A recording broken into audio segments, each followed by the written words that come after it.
demandé, mesdames et messieurs, au préfet de signer avec les collectivités locales des contrats sur le développement du logement dans leur périmètre, avec des engagements précis. L'État donc affectera à ces contrats dans les territoires tendus les 175 millions d'euros d'aide que le plan de relance avait déjà prévu de verser aux maires densificateurs, mais cette aide, il faut bien le reconnaître, et la commission Rebsamen l'a justement pointé, parce qu'inaperçu et automatique, n'a pas eu le succès escompté. Donc nous la redéployons immédiatement dans une logique partenariale et contractuelle pour encourager ce que vous avez appelé les maires bâtisseurs. Le département n'a pas une obligation légale d'intervenir sur le logement, mais nous avons des valeurs et nous avons des volontés au niveau du département de la Gironde qui nous amènent à avoir par exemple produit 4000 logements l'an dernier publics, donc que nous avons portés, mais aussi au-delà, nous avons accordé 2 milliards d'euros de garantie d'emprunt à des bailleurs sociaux pour qu'ils puissent réaliser eux-mêmes des logements.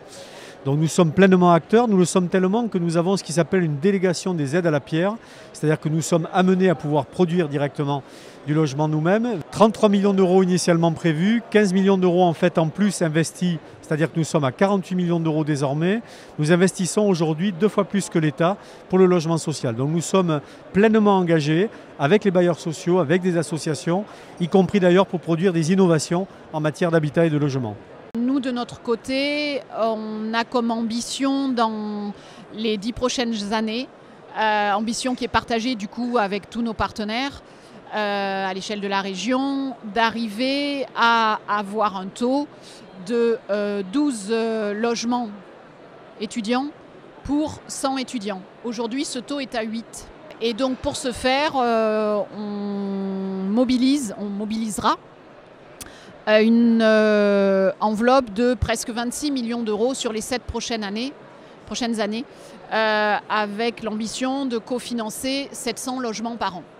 Le nombre de logements sociaux qui sont des passoires thermiques est de l'ordre de 7% par rapport au parc total, alors que 17% des logements globalement en France sont des passoires thermiques. Donc le parc social est plutôt mieux rénové et en meilleur état que le parc de logement en France. Pour autant, il y a bien sûr un enjeu majeur, notamment sur certains territoires. Il y a des moyens financiers, bien sûr, donc l'argent est mis en place par l'État au travers d'un certain nombre d'agences, notamment l'agence l'ANCT, l'Agence nationale de la cohésion du territoire, qui travaille sur le plan Action Cœur de Ville, parce qu'une bonne partie de ces logements sont souvent dans des territoires qui ont été délaissés. Il y a des moyens qui sont mis en œuvre également par l'ANRU, avec le PNRU 2 qui se met en place également, où là aussi des engagements majeurs sont faits, et aussi où des arbitrages sont faits, parce que comme je le disais tout à l'heure, il est parfois préférable de démolir plutôt que de s'évertuer à rénover un bâti existant.